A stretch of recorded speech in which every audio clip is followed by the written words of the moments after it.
to connect in person. Okay, got it. I'm not leaving the meeting because you're recording. Uh, so I asked a question towards the end of the program yesterday, and did any of you think through that, and do you have any responses on that?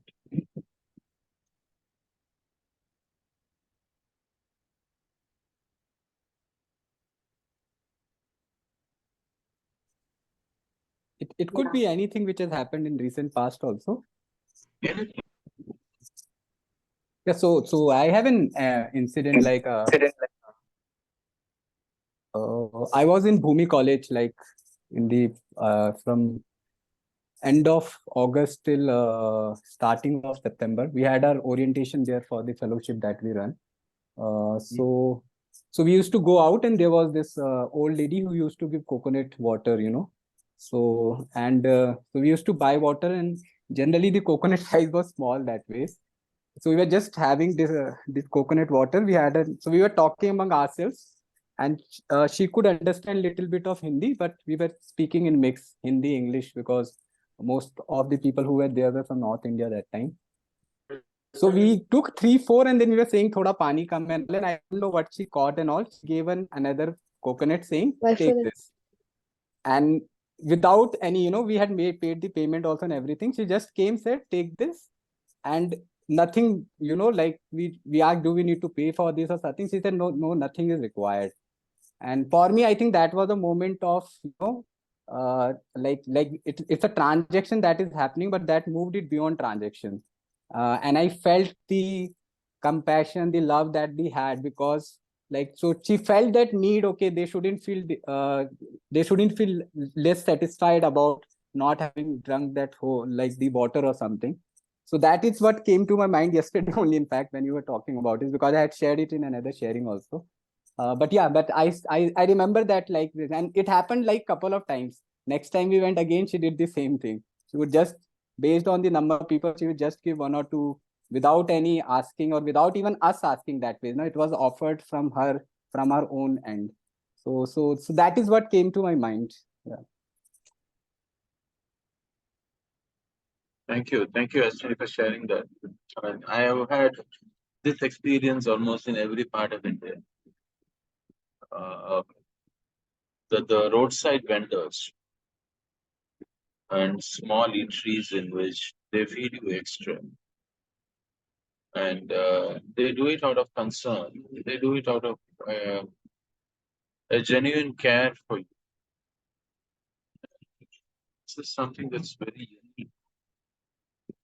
But when you mentioned this, I kind of remember I started telling these stories at some point to a friend of mine, and he said, "Why don't you write these stories?" Uh, so I'll share the link. So I have been writing a monthly column now for almost, I think, 21 months now, of such anecdotes, or what I call as Potential Unlimited. The series is called Potential Unlimited. It's published every month, and I also have it in a link online. And basically, it is looking at how you encounter ethics in ordinary life across India, untutored by either theology or religion or academy. So, anyway, thanks for sharing. Anybody else?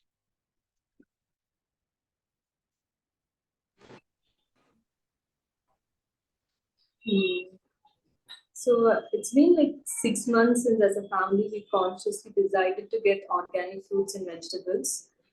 But before then, we were like going to the small market. I mean, every area has one local market, right? So we usually get from there. But the fruits alone, we still get from there, because there's this old man. Like, we have a beautiful relationship with him. Like, whenever I go to buy vegetables or fruits, I do take my kids also along with me. So he always gives an extra banana or an extra orange. And it's just not that. And once I think we just went and my son was kind of, he had cold. He loves oranges. So the minute he saw oranges, he wanted that. So I told, okay, now you're sick, since that you're cold, you have cold, we'll come get it once it's subsided.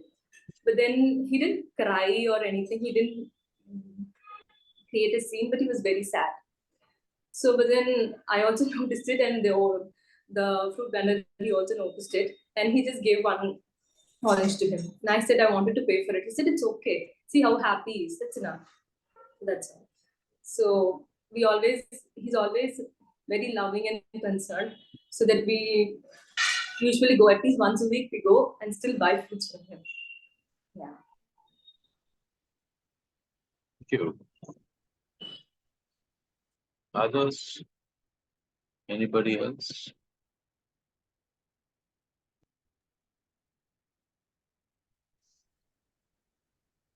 Hello, Yes? can you hear me? Very faintly, I think, if I'm not. We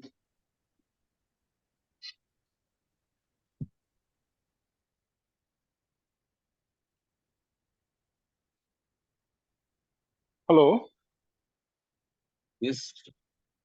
Who's Guru hello. now? I didn't see somebody by name Guru yesterday. he was Good with Ananya, I think, no? Ananya? Ananya and her father, Sangameshwar. Yes, Oh, he's the Guru. if I'm not wrong. Yeah. Okay, okay. So now I know.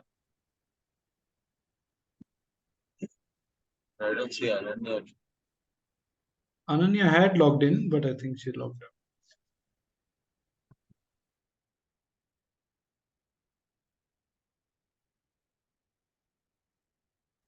Anyone else, while Guru is sorting out the issues, somebody else can also start. We don't have to wait. Anyone else who has something? Hello. Yes. Hello. Yes, Guru, you can go ahead if you can hear us, or you can just use the chat box to type your. Do we have a chat box here? Yeah. Mm.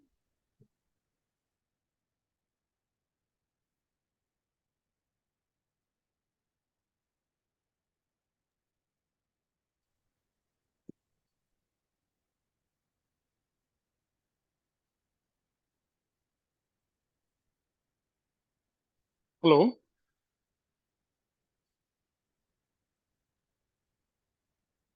Hi, this is Guru here. Can you hear me?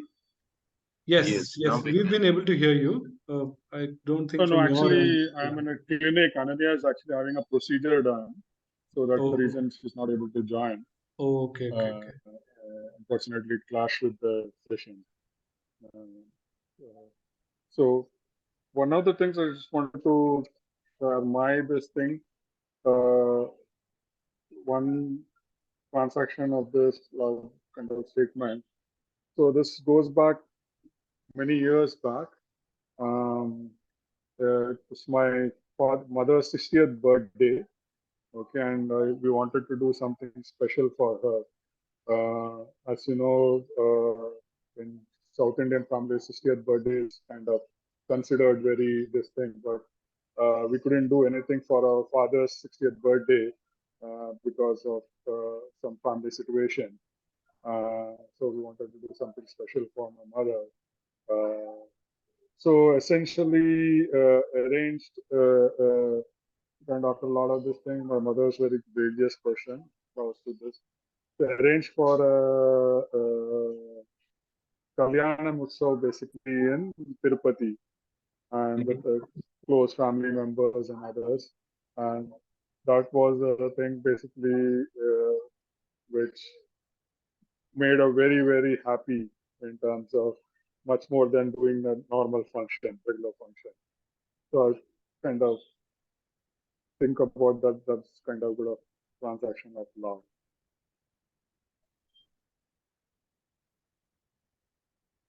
Thank you. Thank you for sharing.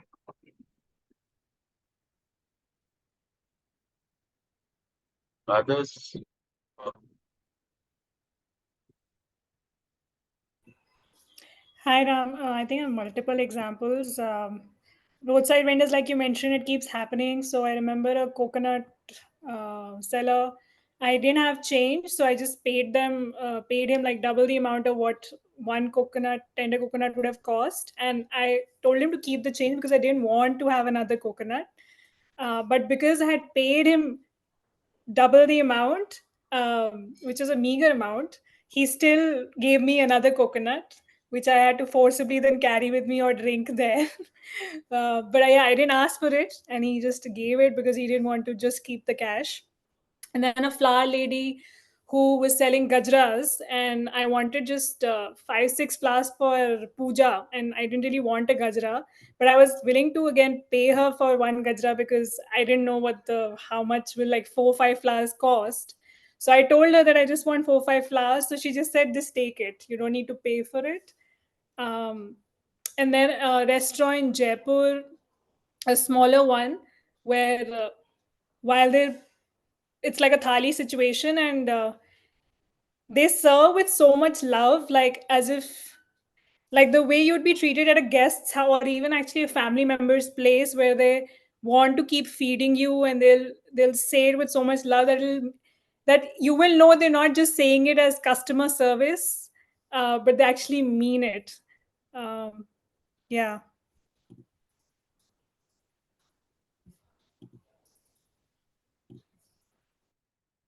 Interesting. Anybody else? Pooja is joining. So, Pooja, do you have any experience? Because what I find interesting about this entire examples that are being cited, whether it is here or anywhere else, people are citing these small traders and small eateries seem to be a very popular example of where you experience the sharing of love or care and how people are able to uh, uh, experience it in their own way. So that's very fascinating for me. I just wanted to share something, but I'll just share at the end of it. So, anybody else? Just give me 1 more minute in case you have something else to share. Pooja? Yeah, hi Ram. So I'm yet to gain experiences like this. I do most of my shopping online, and my mother takes care of the house. So, but yeah, I can quote an example. Is it only transactions or is it maybe lending money also? Can I? Anything. I mean, I'm just asking, where do you feel? Do you actually see or experience love in our economy? That is my Right. question. Yeah. So there's a lady in a petrol bunk I visit regularly, and she is quite friendly. But one day she asked me that she's in some trouble and she wanted maybe 15,000 rupees. She was hesitant to ask, but that 15,000 rupees doesn't mean much to me. I was very happy to give her. But yeah, uh, she said she earns only 10,000 a month and she needs that 15,000 because to give her landowner or something like that. And I am very concerned about the disparity in the how engineers get paid, or how people who work so hard but still get paid so less. So I was very happy to give her that 15,000, and she's been returning it regularly every month, 2,500. And I've never asked, she keeps giving. So although she may, I mean, never meet her again, or it's just I mean, she may just go absconding, but she's so sincere and returns it every month. I was happy to lend her that money. So yeah. Thank you. That's a very nice example as well. So I'm happy to have today with us Nirmala Nair, my friend and co-conspirator for a long time. She is connecting very early morning hours from Cape Town in South Africa, where she is created and she has a school for practical sustainability. Uh, and Mala, can you hear us? You are muted. You need to unmute yourself in case you're talking. We can't see you though.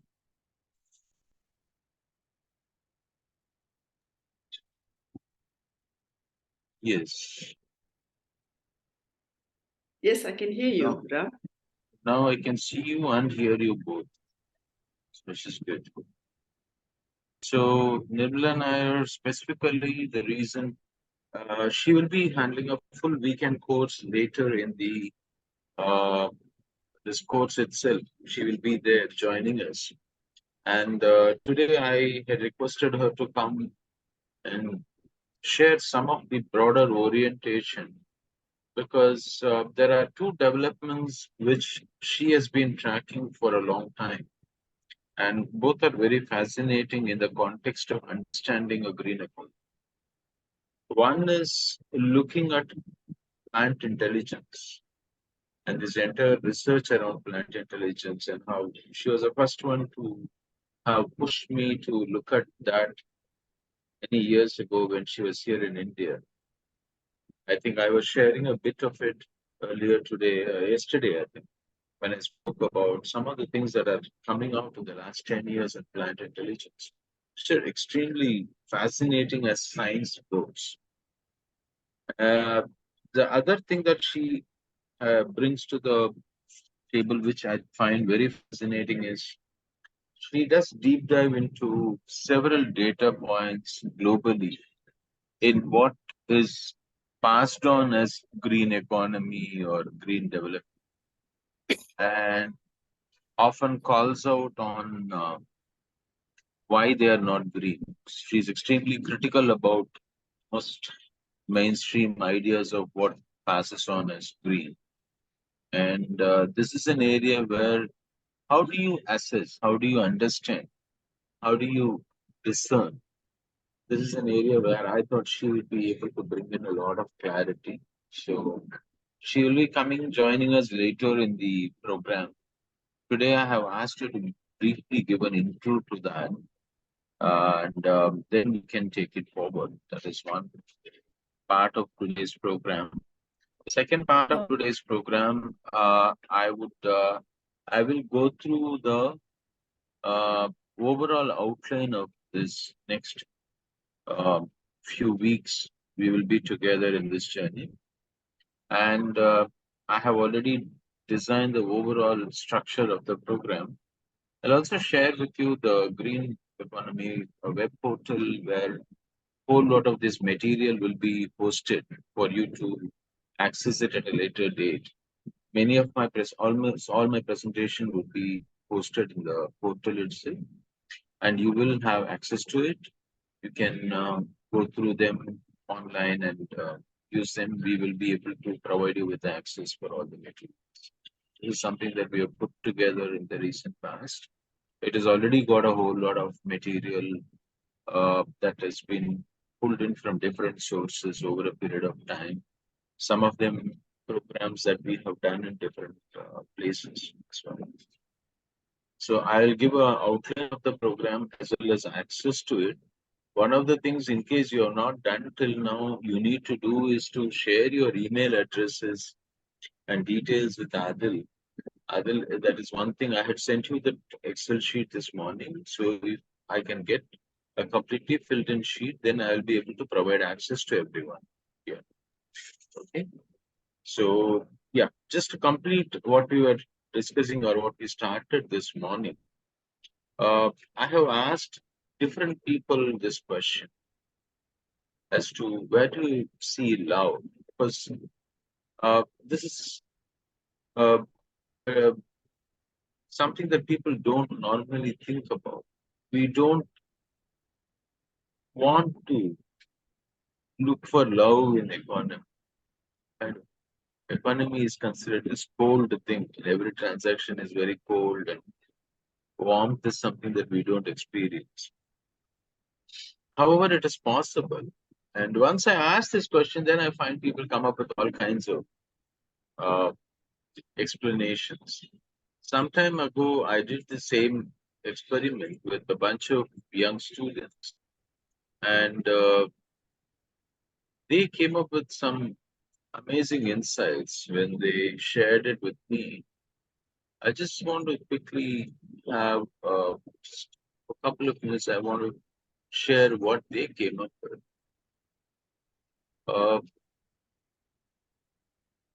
Some of the things that they mentioned is how the current day restaurants and grocery stores, and this is in the American context, they said it dehumanizes us today. It is impersonal and does not help build healthy relationships. Other thing that came out is, again, somebody mentioned here also, I think Nitya mentioned, that when you buy something directly from a farmer, there is a relationship and there is a care and love that you experience which you don't get elsewhere. Same with food. Somebody mentioned that there are days when I can perceive that the food that is being served has been prepared with a lot of care and love. There are other days when I can see that I can feel that the food is not being prepared with any great care. The other thing which mentioned, I think in the American context, is they said that we get better care and we experience better love in second-hand shops rather than the thrift shops, rather than in the supermarkets. And one particular line which I really loved about sharing was one of the students said that his father used to be a waiter, and he always maintained that a good waiter can make up for bad food, but a good food, any amount of good food cannot make up if the waiter is bad. It's a very interesting insight. He said, my father used to say this always. So these are broadly the kind of things that people share, different parts. And I have also tried the same experiment with students here in India. And most of them say the similar examples as what you all have mentioned. And it's very fascinating to see because once you start thinking in this direction, you start looking for it. You start looking at every transaction and wondering how much of care would have gone into this, any product or service or everything. So that's just by way of follow-up of what we did yesterday. But without further taking up time, I would like Nirmala to outline her session that will come up later today. And I mean, later during the course, you can take up maybe 15-20 minutes and then we will have a bit of an interaction based on this thing. Is it okay? Yeah. Okay. Great. All right. Thank you, Ram, for inviting me to be part of this session. I normally am not very good at all these Zoom sessions, but post-COVID, this seems to have become a bit of a standard. Now I stopped traveling. I like in-person, where I can see people, eye contact. Now it's very important for me, and I need to feel the energies of the people around me if I'm offering something. And this device that comes in between strips away all of that. It almost dehumanizes what we are offering, and it's a problem, device problem. Anyway, we got to make do and make the best of it.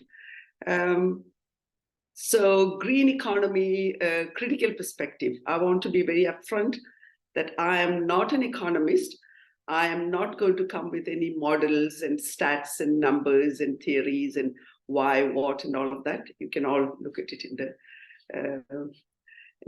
Mr. Google provides all of that, selected by apt algorithms and, all kinds of cooked up theories. And I'm just going to have this critical perspective as a deep dive into our own sense-making systems that has been disrupted, almost, a homogenized, globalized understanding of what economy is, because we can't do justice to green economy without really critically looking at what economy is and what it has done to lead us to where we are.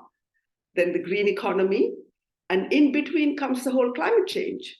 The justification is that green economy is going to fix all the problems of climate change. So that's a larger picture in which we have to bring in this critical perspective. Why critical perspective? Because if we don't understand deep into ourselves how we as an individual, as the self in capital letters self, if we don't grapple with the branding that is being done and the ensuing damages that has been done for the last few hundred years, but the deceleration has, if you look at it globally, the deceleration and the chaos that we experience now has been, I would say, from about the 90s onwards, it has been really bad. Where if you look at the health systems and the education systems and the employment, all of those things, it's almost, we have been mind washed to buy into a system that is no longer operating for the majority, and that cream of the 1% is basically selling us, and this branding, the advertising of what green economy is going to do, we are buying lock, stock, and barrel. So that's where the critical thinking is essential. We need to start asking what I call the devil is in the detail. Where is this green coming from? Where is it? Is just the green going to fix the climate? And then we need to ask ourselves, looking at a larger cosmological intelligence that has been almost resiliently designing planet Earth. Planet Earth is not just an isolated Earth in the context of the cosmological galaxy. There is a deeper intelligence there operating. Change is the only constant dynamic. And what does it mean for us when we continuously drive this greed for consumption? Dr. Gabor Mate calls it the consumption hunger driven by a hypnotic passivity. That's where we are. And then we have these simple little narratives that we look for to justify our actions. But overall, we go back into a status quo. The moment we are back into our house, back into our offices, we forget the lady who gave an extra coconut or the 5 mogras, or, we forget that. So that integration deep into a reflection of the self, where we are and how disconnected we are from everything around, and then how we are moving forward with this kind of a blinkers, that is the critical point. And if you start looking at that, we begin to operate from the local as a whole system. And, before we start looking at the globalized, homogenized damages and then plugging into that, we got to start operating where we are. That local is very important. And this is where quite a lot of what I call we'll never find an ideal solution. I must be very upfront. We are not going to fix the earth. We're not going to do that. But we, each individual, we can do what we can. The choice is ours. The agency is ours. I can operate that I choose to critically deep dive every single action of mine, where I am, what I am, how I'm doing. Or we can just go into the algorithms decision making defining what well-being is for me. So that recovering that agency, recovering that choice, it's very important, especially in the wide gamut of the right-based discourse that's happening on this earth. Because a lot of those discourses also try to deflect from the real choices that we can make. I can decide whether I want $1 million in my bank or I want a crunchy lettuce coming up from my garden that gives me much joy. I call it the pranic food. And I'm a gardener. I live off my garden a lot. And the intelligence of the soil biota that goes through the plant system in my garden, that comes back into nourishing and energizing me, that close loop, that micro intelligence that sustains me, that has no place in the world of economy or the green economy. What green economy does is mind washes. It blindfolds us and makes us think that electrical vehicle is the next key, or, but we don't understand the blood batteries. We don't understand what the mining of the vanadium and all of those fine materials we need, the rare earths that, coming from DRC. What's happening to DRC? We don't want to look at it. What's happening to Siberia? We don't want to look at it. We justify, assuage our guilt of overconsumption with green economy. And our countries, our politicians, our entire global agencies assist us to pursue the consumption hunger.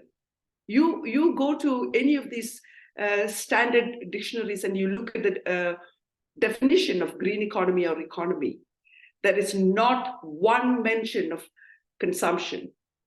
It's production, scaling up, markets. Money, markets, scaling up. Everything needs to be scaled up. And the deeper intelligence in us say that when you scale up, you scale down. That's a law of nature. Anything that goes up comes down. So, Ram, I don't know whether I've taken 20 minutes or not. Have I taken 20 minutes? I don't want to go overboard. This is an overview. No, you have only gone for about 9-10 minutes so far. Okay, all right. Okay. Yeah. So what we're going to do, I think it's the 7th and the 8th that I have a class.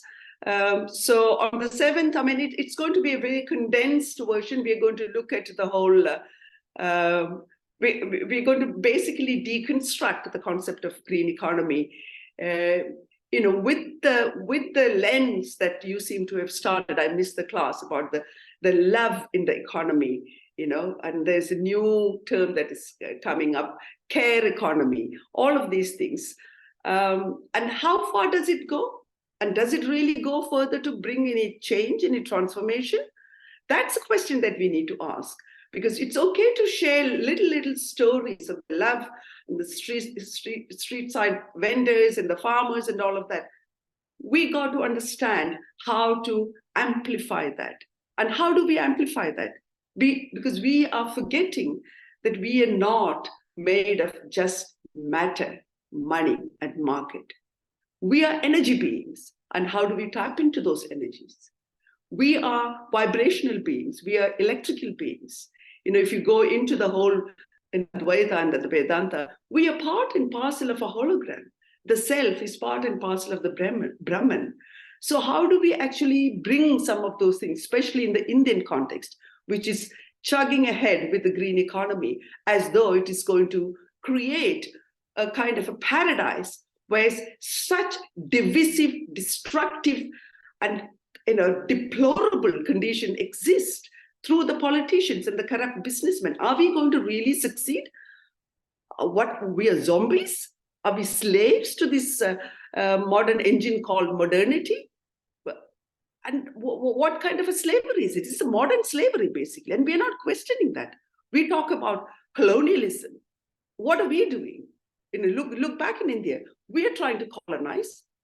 Everybody is colonizing everybody else. The minds are being colonized. Homes are being colonized. Our lifestyles are being colonized. So colonization is not just in terms of the racial paradigm. Yes, the global north continues to colonize. But in the global south, do we not have our own version of new colonialism? Of course it is. So I think it's time that when we talk about green economy, we can't talk about green economy in the way the politicians and the business have been selling to us. We need to take over the power at a local level. And we need to kind of get out of the supermarket syndrome of mindset that we've gotten into, whether it is education or monetary systems. It's imperative, whether we like it or not, we're going to be kicked off the planet. We are, and the planet is going to change continuously, whether we like it or not. So we can, in tiny little corners, we can create, I use the imagery of fireflies. You go into an amazing, beautiful forest. You can hardly see fireflies anywhere. Those fireflies light up, beautiful, tiny little lights, the web of life made up of these beautiful, tiny little lights, embracing the planet Earth. Gone are the days of scaled up, homogenized models of transformation and change. Gone are the larger, bigger institutional framework and running after all of these new narratives and the deflections that is happening. We need to step back and start examining how can I do in my own little yard or in my own little home, what can I do to change? The entire world will go bust. Of course, it's a depressive scenario. Are we going to just sit there and then feed the psychologists and therapists? No. Action, a new kind of action we need to take, and a new kind of design. It's not, I wouldn't even want to call it a solution-based scenario, because the solutions need to be context-based. Solutions can never come, it can never be market-driven. It needs to come bottom-up where I am. I need to find what solution is possible for me within my constraints. We are not ready to accept that we are operating in a system with innumerable constraints.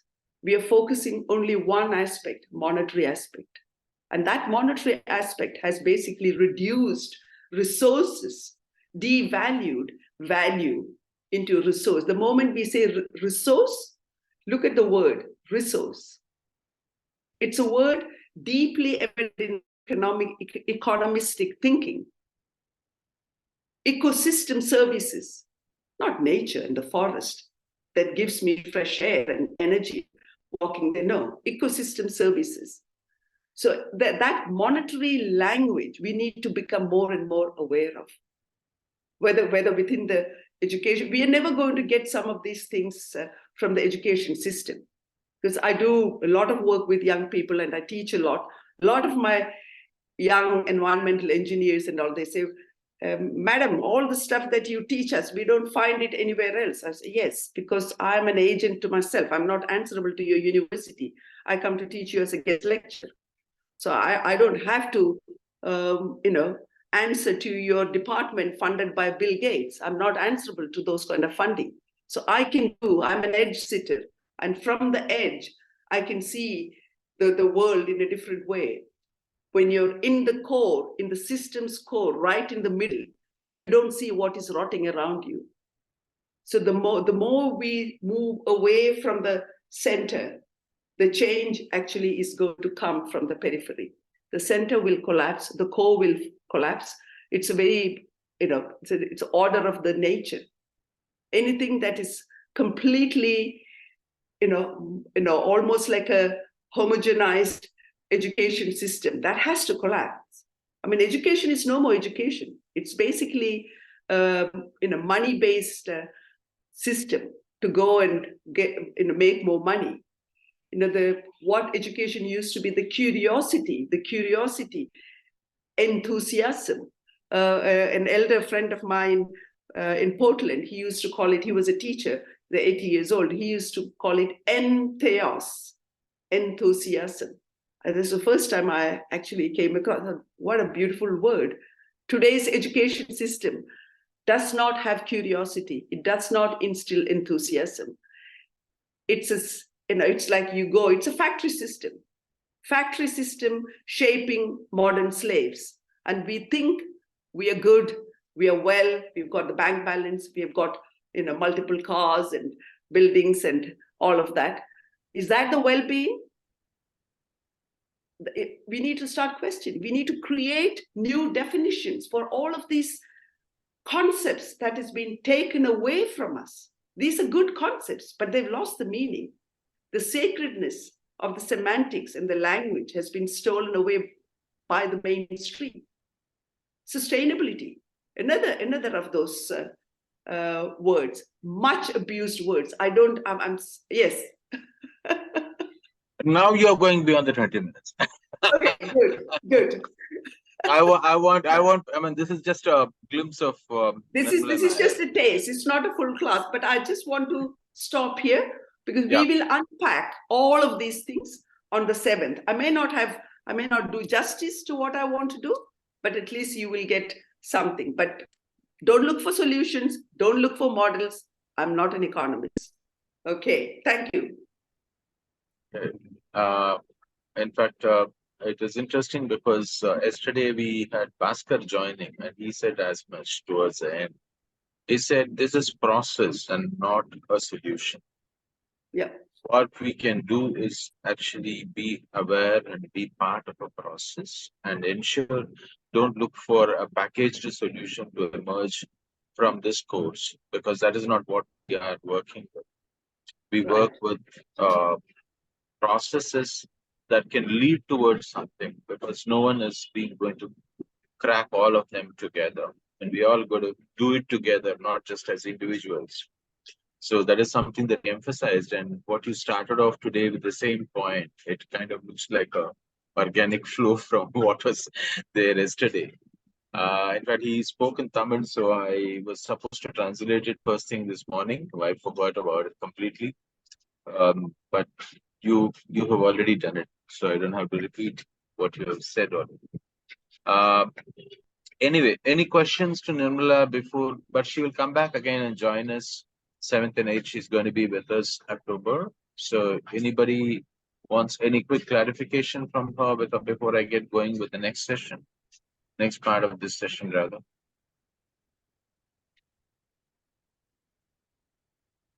Okay, so then I get going. Thank you, Nirmala ji. So we will get going with something else just now. Do you want me now with you, or is it essential for me to follow through this for the 7th and the 8th? No, you can say it is optional, but you can come back on the day. I will anyway share the notes with you of this class, and I will connect all of them through email. That is one of the logistics that I have to finalize today, how we proceed with the communication subsequent to this. So that I want to finalize before the class ends today. So I will be, everyone gets connected through emails. So in case there is any few prior reading you want them to do or anything you want them to watch, we will work it out before that. Okay, so I can send some materials or readings, etc. to you, and then you can circulate it. Okay. We can do that. Thank you. Nice meeting you all. Enjoy the rest of the session. Okay. Thank you. Bye.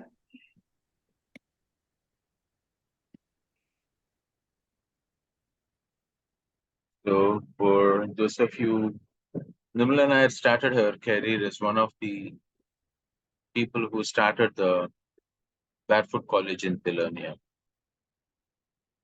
And she did her master's or PhD, I think, in Netherlands subsequently, and she's been in South Africa for the last 20 years or so, working closely with communities locally in regenerative practices. She was also involved in setting up some of the programs as part of the Happiness Index in Bhutan.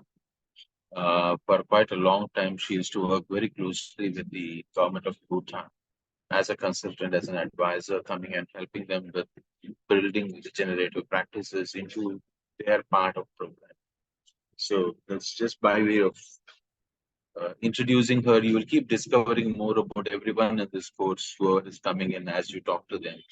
I forgot to mention the typical career of Nirmala Nair, because, like I said at the beginning, we are co-conspirators of different things. So before I get going with my next session, I just wanted to do this.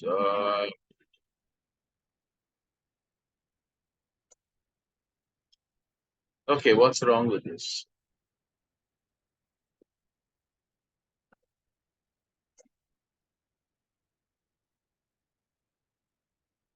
What's wrong with this? This you have all seen, right?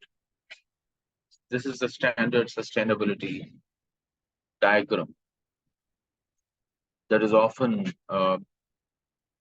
we see it everywhere. It's a great multilateral organization diagram on sustainability. What's wrong with this? Anybody?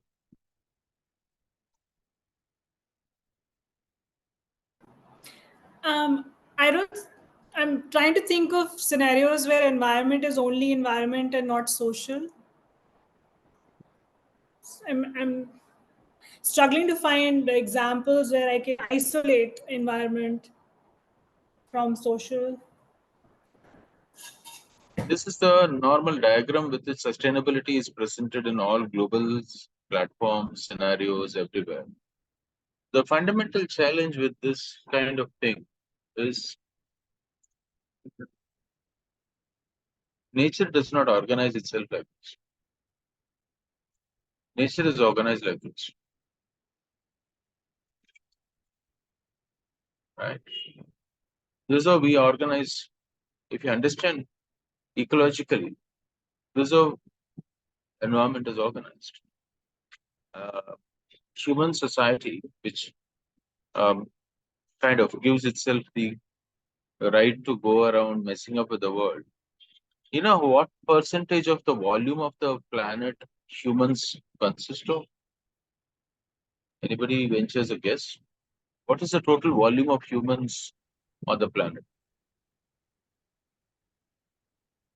Human occupying land, maybe 2%, 1%. No, not occupying land. The volume of humans. If you put up all humans together as volume, mass, what is our total mass on the planet? What percentage? 0.001, something like that. Yeah, 0.005% is the total volume. It will be very humbling for us to know 4% of the volume of the planet is mushrooms. Okay. When I first read it, I was like, and 60% of the volume are plants. So the plants actually are the larger inhabitants of the planet. We, the 0.05%, actually give ourselves the luxury to go around saying that we plant trees to save the planet. And the plants must be wondering, we give you oxygen to keep you guys running around, and you guys have the audacity to keep thinking that you are planting trees and give life to the planet. So one of the fundamental things is the unnecessary credence that is given to this particular diagram. The first diagram that I showed. This is the reality of the situation. Human society is a very small part of it. Yes, Ira, you raised your hand. Yeah, I remember reading that human-made mass though exceeds the living biomass.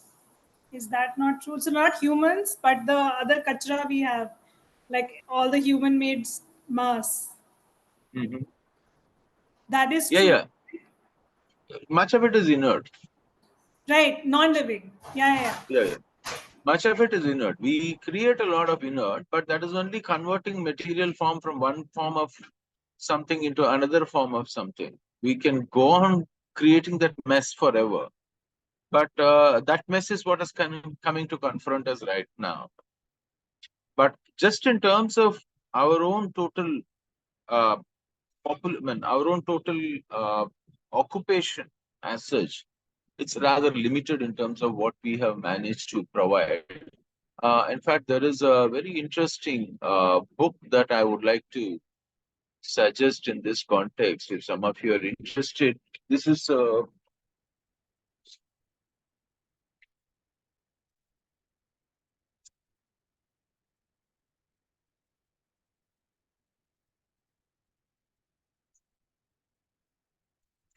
I would recommend this book to all. I don't know whether you can see it. I'll share it with you. It's called The Nation of Plants. It's called The Nation of Plants.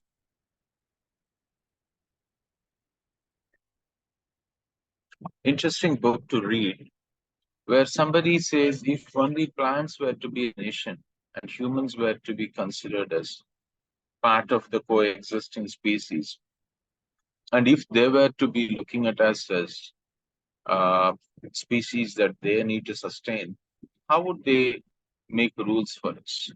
So it's a very interesting book that some of the most interesting books that have appeared in the last few years. Anyway, so the reason I mentioned this is today when people talk about okay, when we talk about, we continue to believe in sustainability in this particular context, whereas we know that is not true. And we end up creating unnecessarily large importance to human society and the small economy that we run on this planet. Fundamentally, what we have managed to do is push the boundary from the economic activity, that is, push the boundaries of environment much more. And if we were to step back a bit and look at it seriously from the way it is currently being done, one of the challenges that Nirmala has mentioned is how even green economy is understood today. The green entrepreneurs or green economy, social entrepreneurs are supposed to be people who do economic activity with some social cost. And green entrepreneurs are supposed to be entrepreneurs who do economic activity with some green cause built into it. This is how we end up interpreting. Much of what Nirmala talks about and gives you examples will be unpacking this entire thing that runs as what is called the green enterprise in the global scenario today.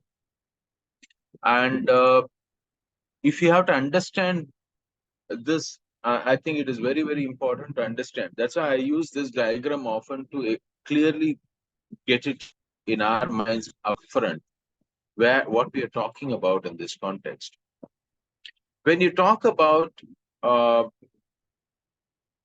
investments, all this larger circuit of impact investors, people who talk about investing in social enterprises or green enterprises, then these two circles collapse. The social and environmental circles collapse into one. And we say that merge together to make, environment and social is one benefit and economy is another benefit. And economical structuring of the current market or the way the transactions are done, etc., are not impacted through this. Somewhere in between, you kind of place this entire new development that comes in the. So, ideal situation, you would look at the economic activity which will address a social challenge towards building, strengthening the entire environmental situation. This would be the ideal way in which we will either construct a social enterprise or a green enterprise, or for that matter, any enterprise. And that should be the realignment of, when we talk about green economy, that is where we will be trying to address this. Not this current scenario where largely it is somewhere in between. And towards this, how do we look at? Currently, much of the economic activity is to do with extraction, production, marketing. And there are controls and there are strategies. Controls and methods, as we call them. If some of you were to look at the process modeling tools that are used, often we end up in the corporate talk about what is the control and what is the mechanism that is used within a given process step between the input and the output. Largely, these are the controls and strategies that we look at each step. And each one of these controls, ideally, what they are trying to do is basically to define and contain the contours of what we think is economy. So in this particular, once these contours are defined, what happens is most of us who talk about even the green economy ideas, we are playing within this contours. We don't step aside from this contour and we don't look at the green economy or alternate economy from outside this contour. And within this limits, we are also trying to play. That's why often people say, oh, we are doing this product. It's a completely alternative product, but we are not finding the markets. Because the market is controlled in a certain manner. And if you accept the definition of this is the market, then you will have to play within that market. If you're willing to step aside and break from that market idea altogether, if you can step aside from what is production and how production is defined, if you can do same with extraction, if you can step aside completely from the extractive system of mining, of harvesting, of collecting in various ways. So one is to play within the existing system and then keep on making small adjustment and keep kind of deluding ourselves that this is green economy. Another is to step aside from this particular diagram completely and say that we are willing to look at alternatives, ways of looking at it. Yeah, I will not go into this. This is meant for a academic system. I'll quickly, I'll move away from that. I had done it for how our academia ends up sometimes reinforcing the economic systems. And that is some other day, maybe we'll come back to the role that academics play or don't play in ensuring a green economy today. Because if you look at, I have tried to look at the undergraduation course in economics across multiple universities in India. And what I have found is micro, macro economics followed by elective papers in different areas is what we talk about. So this is broadly just to give you an idea as to where I would like to place this particular course and what we will not be addressing or what we are getting our basic definitions clear. In terms of the opportunities and why I think today this is very critical for us to think about, I want to quickly go through that very briefly today. Then I'll get into the detailing of the remaining part of the course, because this is part of the orientation that I want to definitely talk about. Fundamentally, for me, the journey starts with understanding what is the investments that is going on in what is called the green economy today globally. Globally, if you look at the,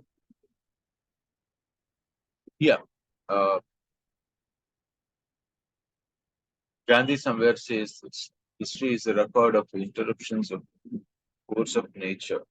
And soul force being natural is not noted in history. So when we talk about love in our economy, basically what we are acknowledging is the soul force, which is natural, that which comes naturally to humans.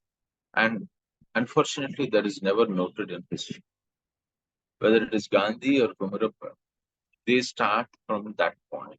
And if any of you have not looked at Hind Swaraj of Gandhi, I would definitely recommend it as one of the principal books that you need to look at and read. And rebuilding India, Kumarappa says our economic situation is the way we degenerate as a economy is largely because of the absence of the natural order or addressing the natural, being part of the natural order. Today, most of us know this. You might all be aware of where we are situated in this. The wealthiest of the countries are the biggest polluters in the world. If you look at the US and the Chinese in terms of total wealth, they share among countries and where they are in terms of their emission. They're some of the worst polluters in the world and reasons for the climate change global. There are 360 trillion is the total investment globally, out of which 2.36 is what seems to be green just now. And these are all data that is available and not. These are all things that Google will tell you. I'm just putting this to you as a context. Why we are talking about this today in the Indian context and why it is important for us to define it. Yesterday, I spoke about from a conceptual and in terms of practices, why it is important for us to look around and where do we have to look for to provide. But what is the opportunity? What is the size of opportunity we are talking about? When you look at the growth of green entrepreneurs, globally, there seems to be definitely a hike. Today, this is a very recent document, I think last year's document. It talks about that the green entrepreneurs are growing at a faster rate than remaining entrepreneurs globally. So this we all know that there is a definite growth in terms of enterprise as well as jobs. They are creating more jobs globally today. So whether it is ecosystem restoration or solar energy or energy efficiency or mass transit, there is a definite better job creation and better enterprise creation at the larger scenario. Most important for us to understand is that 20% of what is created globally in terms of jobs are being created right here in India. And one of the questions that I have is, how is it that the world's largest skill base, which is India, neither acknowledges it nor serious about it, even for itself? Forget about the rest of the world. This is something that I always find ironic, that we are probably the world's largest green skill base. Why do I say so? I mean, these are just talks about the jobs and skills that are required. We are investing in large industries. Even then, the large industries talks about huge amount of investment need that we will need for us to be able to address the kind of market that is emerging for green skill sector.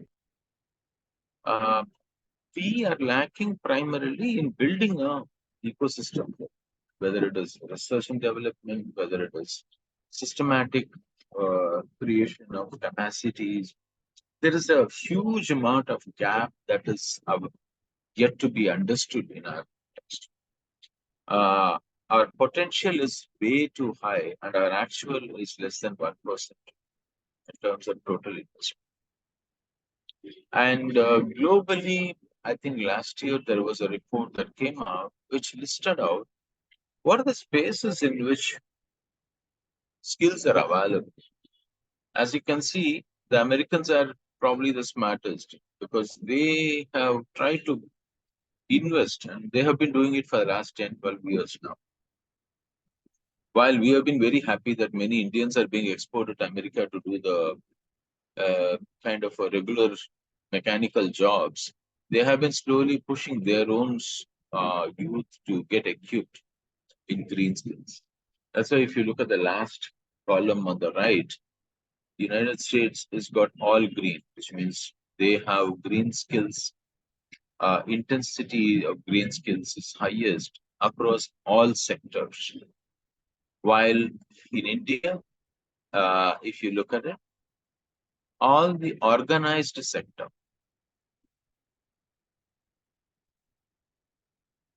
have less greening.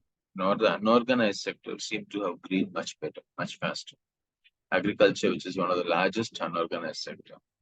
Manufacturing, which is again a very large unorganized sector.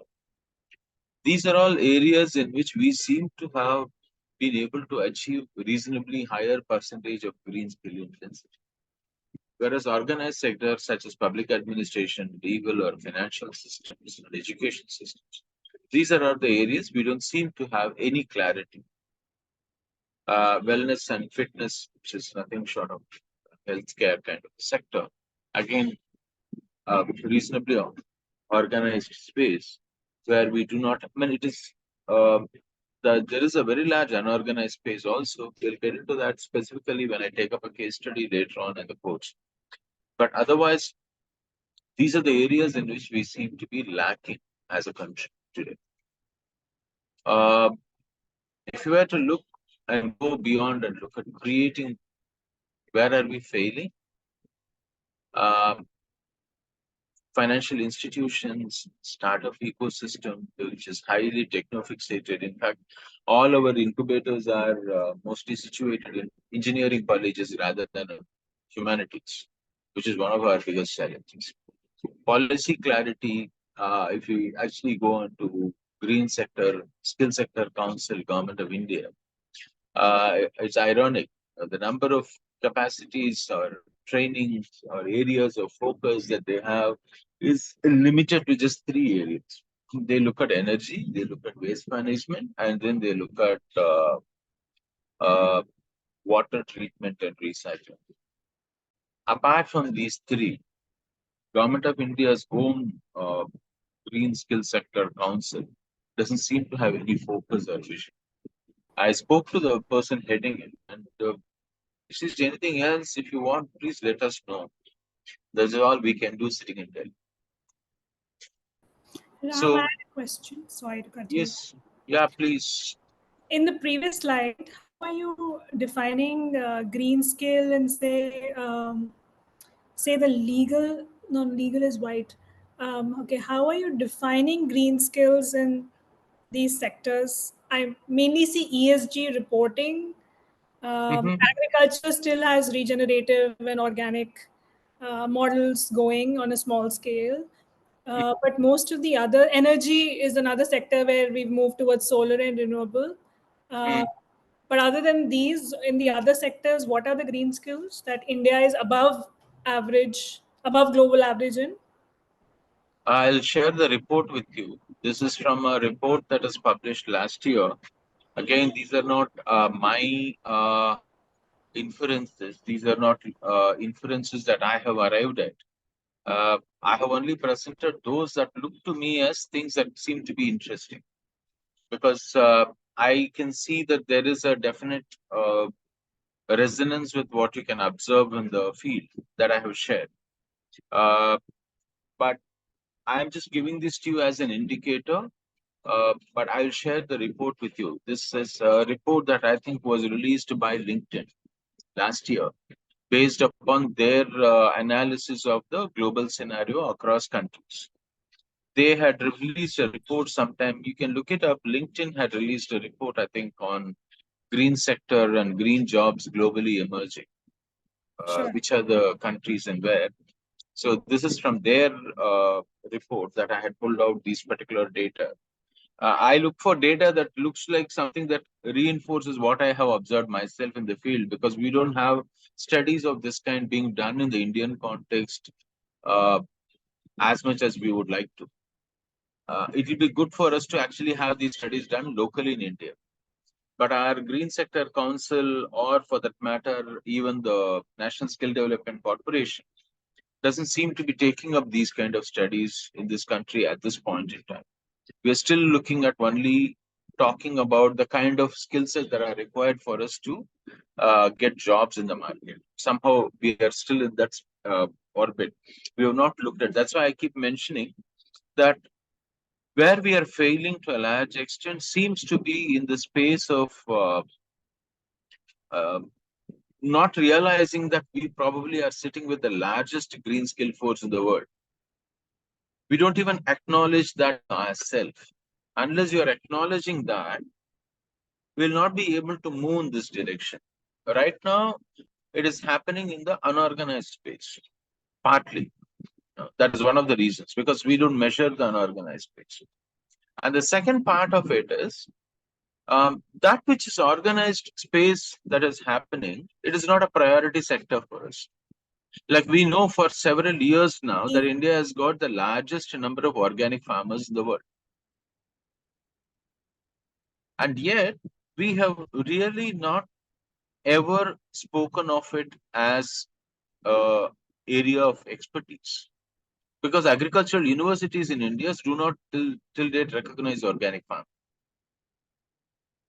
When the system of rice intensification became very popular through farmers' peer-to-peer knowledge sharing, Tamil Nadu Agriculture University could not acknowledge it. Instead, they brought out something called precision farming. They said precision farming is the only way to do SRI. And then they gave these 6 rules. And you have to meet all the 6 conditions if you have to practice SRI according to them. And any farmer will tell you no particular agroclimatic zone can practice all the 6 simultaneously. So if you just take one particular, I mean, I'm just giving you one random example, but then any particular thing, the institutionalization in our context, because institutions in academia, we do not recognize traditional knowledge or the conventional wisdom that goes with this knowledge among practitioners. Because we do not acknowledge it, we fail to theorize it. So we do not even count it as something that is accomplishment. Right? That is where our failure starts with. Yes, Ashwin, raise your hand. So this report, which has been made by LinkedIn, like the context of green economy here is from the, like earlier we mentioned, green economy is also greenwashing in many ways. So the context of this report is from that lens, or is it more from the lens that we want to see it? Yeah, like I said, what I was talking yesterday was talking from inside, from where we would like to move in this direction. That's why I'm kind of rushing through today's presentation. I'm not really spending much time on it because these are the opportunities in terms of what is the larger space in which all kinds of greenwashing is being peddled as green economy. This is what Nirmala Nair will be unpacking later on. Okay. But the reason I'm mentioning that is often we need to be aware of both. While we talk about redefining it from within, we need to be aware of what is happening without. I mean, what is happening in the external space as well. That's why I want to share. All the data that I've shared is available in the open market. This is all reports that are available, made by various agencies. Whether it is World Economic Forum or LinkedIn or Confederation of Indian Industries or the World Bank or any of these agencies. These are opportunities, these are investment potential that exist today. And we do not have to necessarily look them as, that's why I would look at the data they generate with a lot of skepticism. But in profiling the landscape, they are very good because largely it is an investor defined landscape. So whenever they talk about investment, they are clear. Whether the investment is being actually met by anybody who's like I remember a friend of mine I spoke to in the European context, and they said, look, we are not even looking at any appreciation of our investment.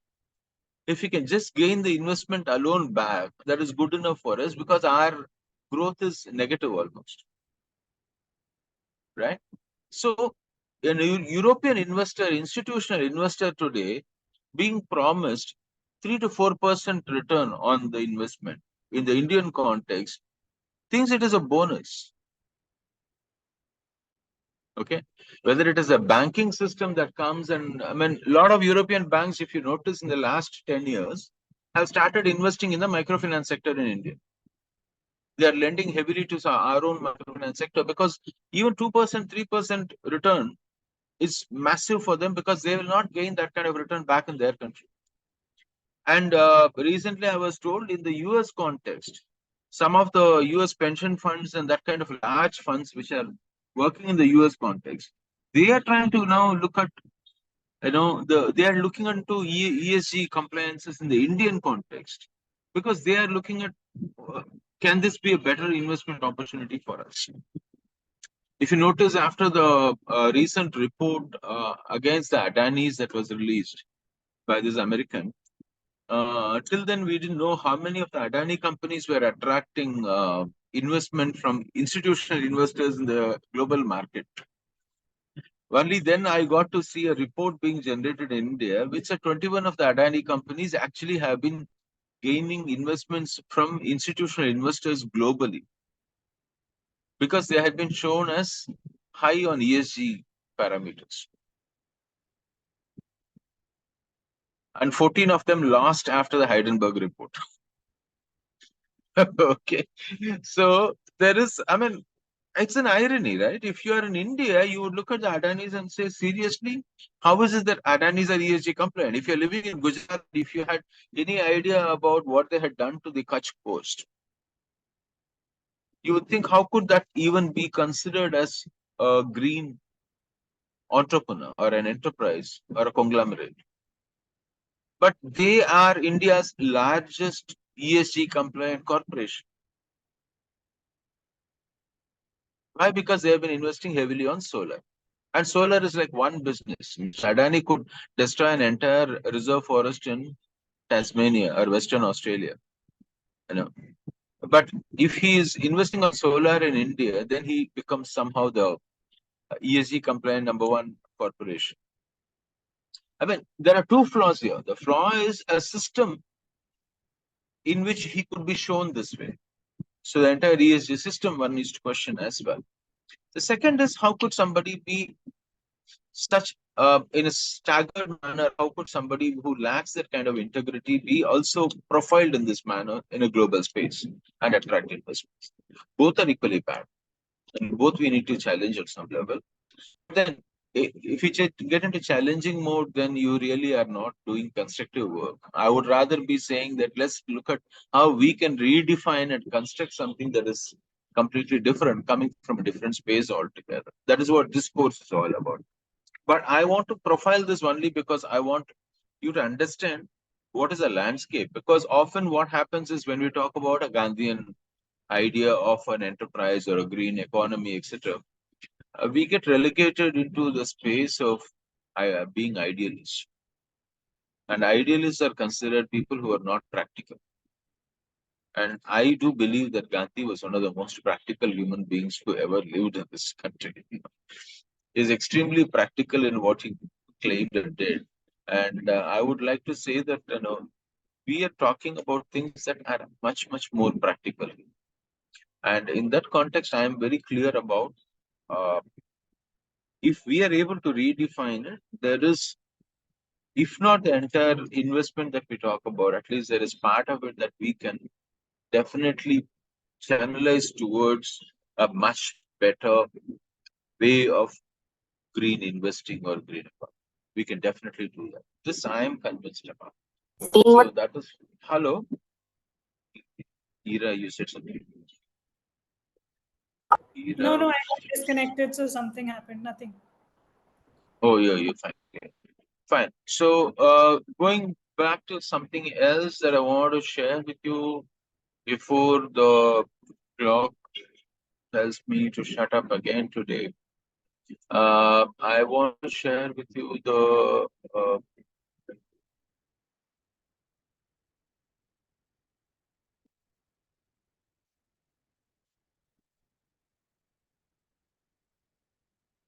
yeah. Um,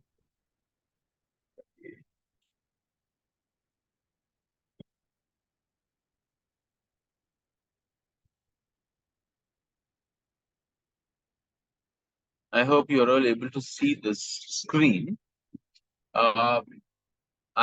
Once we finish this particular session today, this is a web portal that we have recently created in which almost all the programs that we have are listed here. This is the program we are currently talking about. So if you go into the, there is a, yeah, you can see that the course details are presented here with the resource person details. If you can click on Nirmala, then you can see more about Nirmala, and her blog is also linked here. So there is a blog in which she has written about what she will be dealing with in this course as well. So all the details are available for you in this web portal called greeneconomyindia.in. And then whatever resources are there under this particular program, they will be made available to you through a login process. If you go into the site, here you have a login screen. And once you log in with your login password, you will be able to access the resources for each one of these programs. So almost all the presentations that we are able to, that we are making in this, including the presentations that are to do with the classes, as well as materials, reference material, reading resources, everything will be uploaded in this site, and you will get access to this site as well. And then you can make use of this site for your own references and points. There is already quite a bit of material that is available in this site. Some of it is open to public, some of it is only course specific. And all the different courses that we are offering as part of a network of organizations that are involved in promoting this venture, all the material is available within this portal. Again, the purpose is because there are very few of us who are talking about it in a constructive manner, because quite a lot of what is being said is a rhetoric and activist kind. There are not enough people who are talking about this in a constructive manner. Either we are having one extreme, we have celebration of individual entrepreneurs as an end product rather than as a process in which everybody can go through, or we have the other extreme of extreme skepticism towards everything. We were trying to look at taking a middle path where we are saying, if anybody wants to go through this process, can we build a series of programs through which we can help them to gain the confidence and the knowledge and link up with the networks to take this forward. That is the purpose of creating this.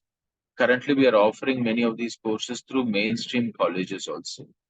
I'm offering it already in one college, one more college interested. Now there is one college in Andhra Pradesh and one in Kerala. Kerala, there is a government institution, Institute of Local Administration, that wants to do this program to the Panchayat leaders in Kerala. They have been negotiating with us to make it available. Whatever may be the case, we want it to be available to everyone. The idea is, not, for the lack of funding, no one should be deprived of the best of material that is available. That's why most of the recordings of sessions, even we are trying to put them up. If there are lectures that can be recorded, we are recording lectures and putting it up online. So these can be made available to the public. That is the purpose of this web portal. Like I said, I haven't got all the emails of all the participants here. Some of you have registered through the formal process. I have got their emails. Some of you have not, which I have not received. So once I receive it at the end of this today, before we meet next weekend again, that is next Saturday on the 7th of October, I think. Before that, I have activation code sent to each one of you. You'll have your own email as a login, and a password will be sent to you through which you can log in. And then all the materials, any reading material, any references would all be available to you in the resources section under this particular program. And you can access other material as well through this portal. So we ideally would like to stay in touch through a Google group or a Google Classroom kind of a setup that I will discuss with the Bhumi College and see what we can use to be in touch with. That way it will be easier for us to put on all the materials and share it with you all. So broadly, in terms of orientation, there are only 2 or 3 points that I want to talk about. One, what I discussed yesterday about in terms of where we are trying to go towards. What is the base in which I built this program? And I think broadly I had outlined it yesterday. And today I have tried to profile what is the landscape towards which we are directing this, whether it is academia or the existing market space. What is the potential that exists outside and where we can move? What do we direct ourselves towards? So both internal and external is what I want to provide as part of the orientation, apart from the logistic detailing, just in terms of how do we organize the rest of the program. So the rest of the program, the way we have right now envisaged is that we have a weekend program where the first day, that is a Saturday, we'll have a 2-hour presentation largely. Like Nirmala would do this unpacking of what she always terms as the what are all the different spaces or the pitfalls in which green economy seems to be falling into. We'll start with that. And then we have different people joining us for different sessions. The second part of it, so Saturday we'll have a presentation largely from one of the resource persons, and Sunday we will take up discussions based on the same. So that is how I have envisaged this program to be. It's going to be intense because, like what Nirmala said, she offers this itself as a complete course of 8 weeks. What I'm asking her to compress in one weekend is something that she actually does as an 8-week course back in South Africa. But I felt that we need to bring the best of what is available within the context of what we are trying to do here. So I'm asking most of the resource persons to do this as a weekend program, one day for presentation, the next day for discussion. That is how we'll be doing it all of October. And hopefully many of them can join. Nirmala's case, it will be difficult for her to come all the way from South Africa, but most of the others would join us for the final camp that we have in November in the Bhumi College. That is the first week of November, I think. So that we will be able to join together and spend a few days together to see how individually and collectively we could take some of these ideas forward. This is probably my overall definitions. The structuring of the program, I don't know whether you have all received the course design document. Adil, have you shared the course design document with all of them by any chance? We've shared the web link, the web page link that Acha. has, yeah, and the entire mailer I think has been shared with most, which, Okay. but not the detail of each session that you said that we'll sort of do it before the. Yeah. Before the beginning of the next session, we will do that because I have done the detailed schedule. Sure. That schedule I will share with everyone. Once we set up this email list, then we will be able to mail it to everyone. I just wanted to have the final email list ready before we start bouncing those because I don't want to be spread necessarily crowding people.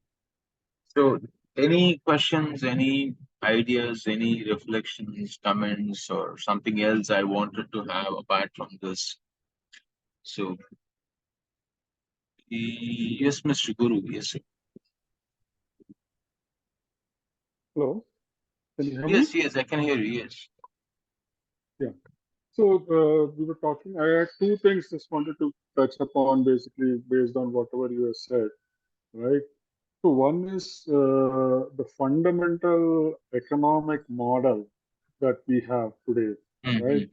Mhm. Basically, which is based on consumption, okay, Mhm. consumption and growth. So everything in the model, basically, in terms of companies' growth, companies' profits, companies' share price, everything is linked to growth and expansion, Mhm. consumption. And the executives are also rewarded based on the same. In that kind of a context, basically, so which Mhm. means you promote overconsumption, you promote obsolescence, you promote uh, uh, uh, uh, basically replacements, advancements through advertising and other means. So that is a kind of fundamentally in cross purpose with what we are talking about for the green economy model. So how do you try and change the economic paradigm? We need to get a different economic paradigm, which basically moves away from this consumption model and growth-based model. Yeah. Uh, I was sent this by somebody. So there is this entire paradigm shift that needs to happen, because on the one side we have people who are schooled to believing that living in a luxury of inequality is what is considered as prosperity or growth. And often it is termed in terms of individual choice. And then when people are confronted with the reality of climate change data, most often than not, the response seems to be, oh my God, this is beyond me. How can I even confront this? I mean, how can I even tackle this? Or to kick the bucket as far away as possible. I keep saying kick the bucket, basically to kick the decision point as far away as possible, like what we have done with the climate change scenario right now. It's going to bite us back very soon, and this is not an option. What you have alluded to is the crux of the problem, because the challenge is, in fact, the challenge in the Indian context is even worse, because there is also the social mobility. The social mobility today, the Indian context, is seen as a justifiable aspiration for people who are upward mobile in a society that has conventionally and over long periods suppressed them. And that upward mobility, unfortunately, is linked towards material prosperity. So, unless has that particular social justice component is really understood completely in all its dimensions, and unless we are able to address it as well, we can continue to talk about environmental justice, we can talk about response to climate change, but we will never be able to tackle because I still remember discussing with uh, a Dalit Panchayat leader who was very happy about getting computers to his village, to the children in the school. And we were discussing about e-waste. And he said, it's all very nice for you to come and tell me about e-waste in my context. You live in a city, you use computers all the time. And why is it that only I should think about the e-waste? He was correct in his context. So the challenges for us has always been this. Challenges are like, how do you, and there is no easy question here. There is no easy response here. And there is no easy solution here. Like what Nirmala said and what Bhaskar said yesterday. What we can do is create a culture that is different. create a culture in which many of these could be confronted and discussed openly. One of the challenges today is that we don't even have a culture in which many of this can be discussed openly. So, creating that culture and working towards this particular process in which we move without losing the focus on what have we created and what are you working towards. Yesterday, I think how many people here are engineers? I think two people introduced themselves as engineers yesterday. Yeah. So I studied engineering like everybody else in Tamil Nadu does. We think engineering is the next step to finishing school. So I remember ages ago when we used to learn what is stable and unstable equilibrium. The stable equilibrium its tendency towards regaining its original position is defined as stable equilibrium. Those of you engineering would know that your tendency towards moving, that you move towards regaining your original position. It's not actually regaining the original position. The tendency is what is defined as stable. Stability is your tendency to regain a position of originality. So, one of my favorite lines, in fact, my organization is named after that, is from the Brahma Sutras. There is a term called Tattva Samanvaya. Start by saying things were in a state of equilibrium to begin with, and then they got disturbed. It started off as being in equilibrium, then they started disturbing. And to regain that, towards that is what is the vision of Samanvaya, we call it. Samanvaya is harmony or a state of being in which things are in a certain sync. So that synthesizing is our vision of green economy. Our vision of green economy is not greening everything. Our vision of green economy in the Indian context would be a relational re-establishment that actually brings in a certain form of synthesis. That is what we work towards. So just replacing cars with battery-driven cars or electricity by solar-driven electricity, if that's what green economy is, then we are still talking and within the paradigm of extractive economy. We need to start from the individual to the collective to the larger nation state. So that is where this entire dialogue has to shift from a perspective that is different from what we have today. There we have a lot to learn from our communities, a lot to learn from the earlier frameworks established, whether it's economy of permanence by J.C. Kumarappa or the Swadeshi movement that Gandhi had created, his own several concepts that he had outlined, including trusteeship, including Swadeshi, including Sarvodaya, and several concepts that he had outlined. We will be going through all of them in one of the subsequent sessions. So it is in understanding them that and incorporating or making them the building blocks of a new form of understanding approach that we will be able to create examples. Are there examples like this already in place? There are several. That's what I would expect Bhaskar to come and share. Some of the things that we have created as extremely disruptive in Tamil Nadu in recent times is we have just created an entire movement called unbranding.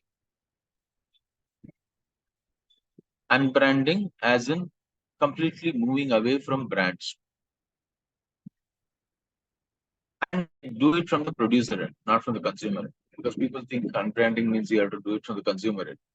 We actually start from the producer end, saying that can producers start selling things without being branded? So the first of the unbranding market has started functioning in Tiruvannamalai since the last 3 months.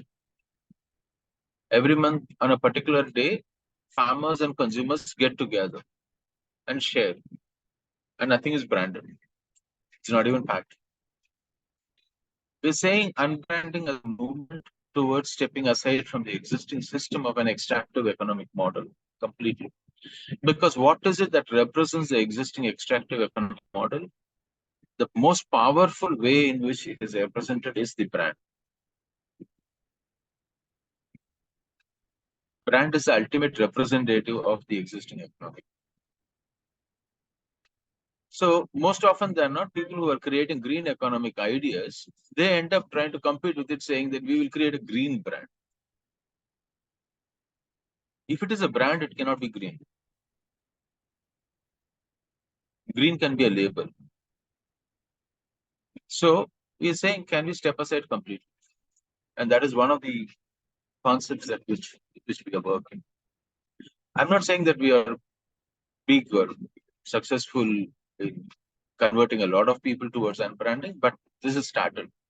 And the best part of it is it is being done by completely driven by young organic farmers in Tirunelveli. The organic farmers have taken control of this entire movement, and they are creating this market, and they are running this market in a monthly basis now. There are several other models that I can talk about, but I would stop now. Because I will get into it with each one of the modules, I will get into talking about. And again, it need not be necessarily that has come from the alternative movement. Some of them have also emerged from the traditional community institutions back. What they have accomplished is also equally powerful to understand today. So I'll be sharing both of these in subsequent sessions so that we understand where the examples exist already. Not just, we are not just talking some theoretical, ideal situation that do not exist anymore. We're talking about things that actually are functional around us. Just like it took one question for us to actually acknowledge that there is love in the economy as well. And where is love in the economy? But we don't aggregate them even in our own minds. If I next step, if I ask you, okay, then list out all the places in which you find love in the economy. And can you step aside from hatred-based economy or insensitive or, economy practices or transactions that do not contribute towards care or love, and only do transactions that contribute to love? That will be at the personal level, that will be something to aspire for. Recently, I met a couple of students in the US who told me that they have stopped buying new goods altogether. They're mostly living out of thrift shops and second-hand goods. And these are kids who can afford to buy, not kids from any poor families. These are kids, rich kids who can afford to buy, but who stop purchasing new things.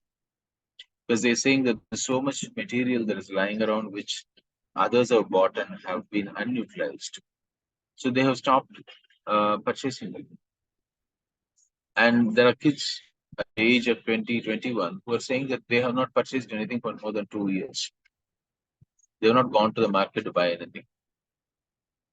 They just make do with whatever is available, which people have bought and not used, or which people have bought and can be reused. IIT Madras is working on a new concept of creating a series of shops across the state of Tamil Nadu to begin with, on only repurposing, reusing, and repairing existing appliances. Which means we just started with a single line debriefing. We said, can we work on extending the life of things? Once you buy something, how long can you extend? And again, Nirmala is a great example that way.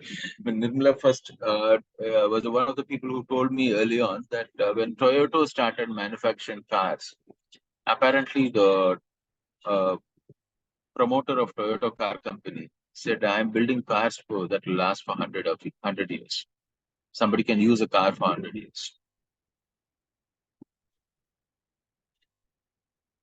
The questions to ask is, why is it that phones are to be changed every once in 3 years? How did we come to accept the phones need to be changed in 3 years or 4 years or 5 years or whatever? How do we come to accept that the cars have to be changed once every 6 years or 7 years? Why is it that they can't last longer than this? Often it is justified not in the name of convention or your convenience or your comfort. It is justified in the name of technology is grown. Technology, it has to be in line with technology. You are made to spend more money for something that you would have otherwise preferred not to spend, because you have to keep up with the growth of technology.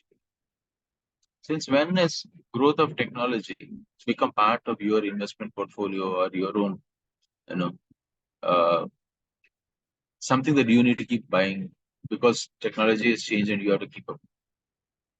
This is one of the mantras that we have all subscribed to without actually consenting.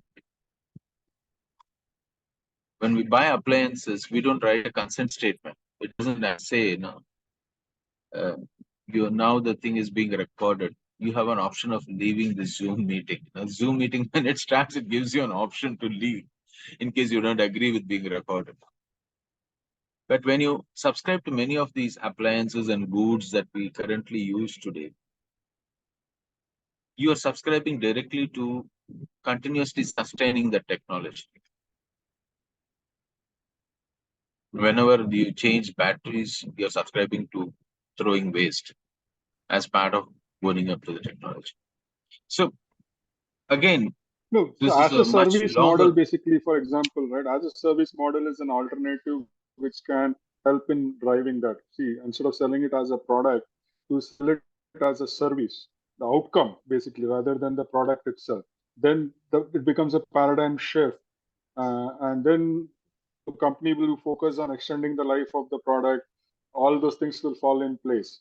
So that There is are where several probably models that are emerging globally also on this. Like you rightly said, now some people told me that you don't buy anything any longer. You will not buy a car. Basically, you will rent a car from a company, or the company will give the car to you in lease, and they will keep refurbishing the vehicle, and you become, I mean, it's a service that they are rendering to you. And that is one of the models that some car companies are apparently exploring. This I was told recently. I don't know to what extent it is true, but something that I was told was that companies are also coming around to this view right now, that they are looking at, can we think about not selling a package or as a good to you, but you only hire something or you only lease something so that you can kind of it can be repurposed or it can be repaired and you can reuse it somewhere. So yes,